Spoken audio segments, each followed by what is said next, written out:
para libertar. Essa é a nova série de reflexões no Palavra que Transforma, e seja bem-vinda. Esses próximos dias nós vamos falar sobre oração, como devemos orar a respeito de alguns assuntos. É evidente que o assunto sobre oração ele é extenso, complexo, e a minha intenção nos próximos dias é fazermos uma reflexão. Não será um estudo completo, nem um estudo profundo sobre o assunto, mas para refletirmos, para pensarmos, ouvir do Pai o que Ele deseja para cada uma de nós. Quando nós oramos também para pedir algo ao Pai. Nós nos chegamos até Ele, começamos a falar em voz audível ou em pensamento a respeito do que desejamos ter com Deus, a respeito do que desejamos do nosso cônjuge, da nossa casa, dos filhos, da nossa vida. E assim começamos a pedir. Mas como pedimos? Como é a nossa oração? Quais são as intenções dos nossos lábios, das nossas palavras, dos nossos desejos com Deus? Por isso este tema, compreender para libertar. Nós precisamos compreender a palavra de Deus, precisamos saber o que Ele deseja para nós, o que Ele diz através da Bíblia, através daquilo que Ele nos ensina de versículo a versículo, para que nós não venhamos a errar em nossas orações, ou seja, pedir na direção contrária do que Deus nos ensina ou daquilo que Ele tem como vontade para nós. Se nós colocamos em nossas orações desejos, palavras que ferem quem Deus é ou que vai contra o que Ele ensina para nós, o que você pede não acontecerá. Por isso muitas vezes nós esperamos algo do Pai e de repente o Senhor fala conosco e diz: não é assim, não é nesta direção. Quando mudamos a direção, as coisas começam a fluir. E no livro de Salmo, no capítulo 100, fala sobre celebrar ao Senhor. Nós celebramos a Deus quem Ele é, o nosso Criador. E no versículo 2 diz assim: servi ao Senhor com alegria e apresentai-vos a Ele com canto. A primeira questão que nós precisamos é entrar na presença de Deus com alegria, mesmo o coração chorando, mas em alegria por saber que Ele é o nosso Deus, que Ele é o nosso Pai e que Ele vai ouvir a nossa oração. Mesmo que seja uma oração fora dos propósitos, Ele nos ouve para nos ensinar. Talvez Ele não vá te ouvir para te conceder, mas Ele te ensinará. E no versículo 3 diz assim: sabei que o Senhor é Deus. Foi Ele e não nós que nos fez povo seu e ovelhas do seu pasto. Então Deus é Deus. Não somos nós o autor das nossas bênçãos.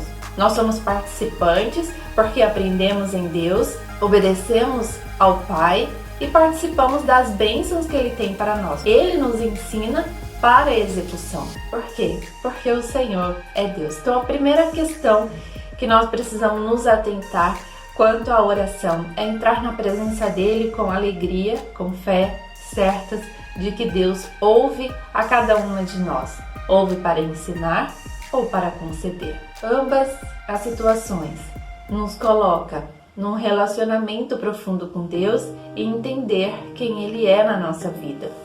E para continuar esse entendimento de como entrar na presença de Deus, de como sabermos quem é Deus na nossa vida, no livro de Oséias, um versículo que eu considero muito importante para a nossa vida, porque fala de buscar o conhecimento. E no capítulo 4, ele menciona sobre a ignorância do povo.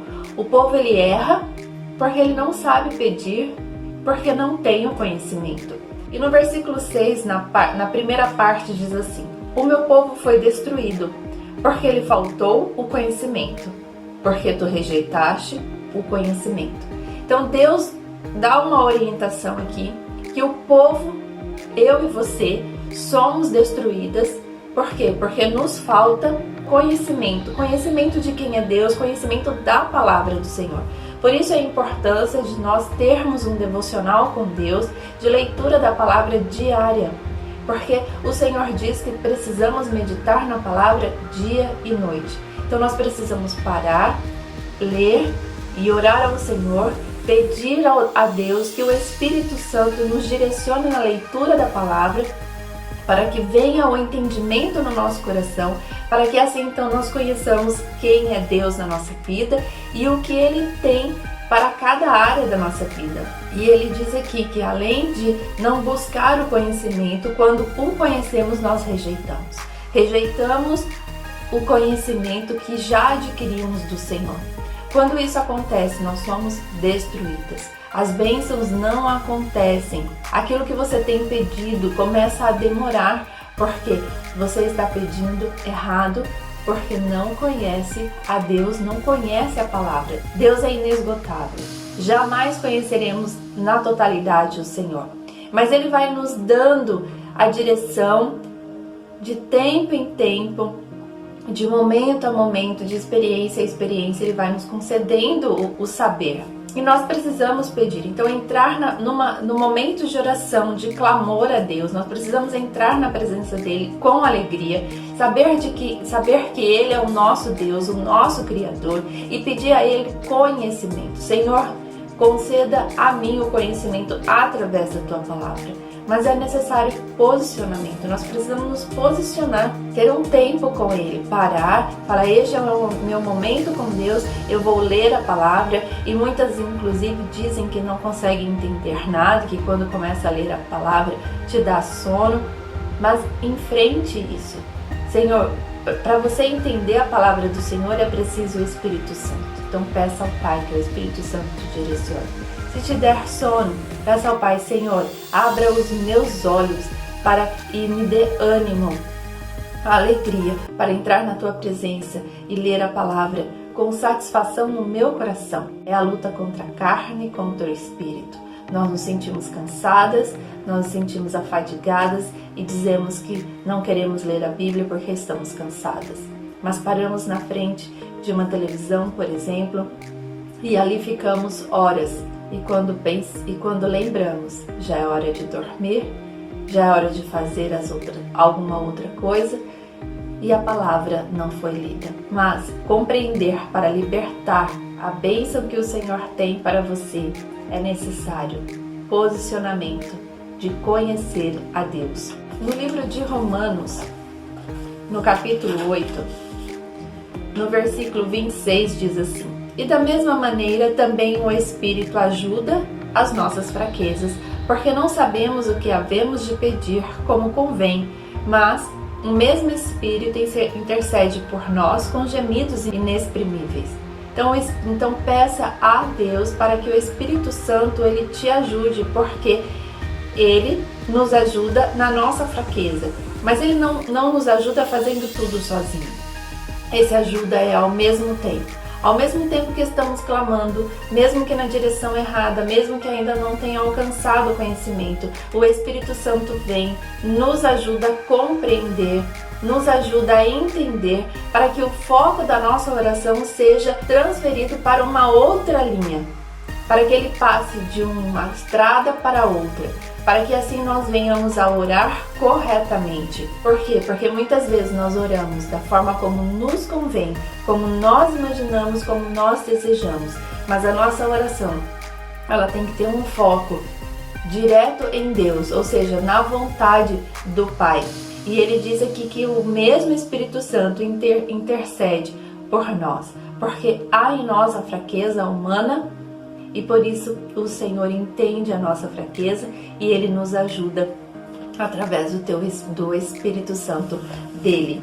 E no livro de Amós, no capítulo 5, no versículo 4, diz assim: Porque assim diz o Senhor à casa de Israel: Buscai-me e vivei. Busque ao Senhor, suplique a Ele, mas busque conhecer a Deus, para que a sua oração ela seja uma oração com propósito, uma oração direcionada. Porque a oração direcionada com propósito, com conhecimento do que Deus tem para o seu esposo, para você, para a sua casa, para a sua caminhada, para os seus filhos, o que Deus tem escrito na palavra dele para cada uma de nós e para as nossas situações. Quando nós conhecemos o que está aqui, a nossa oração, ela passa a ser uma oração com propósito, onde o Espírito Santo conosco nos ajuda a entender e assim nos libertamos para receber do Pai o que Ele tem para nós. Compreenda a Deus, compreenda a palavra que Ele tem nos concedido diariamente, que está à disposição a você através da Bíblia. Está aqui um livro, uma carta de amor ao seu coração, para que assim você peça ao Pai com direção, discernimento, sabedoria para a liberdade. Deus te abençoe em nome de Jesus. E os próximos dias falaremos um pouquinho mais a respeito deste assunto.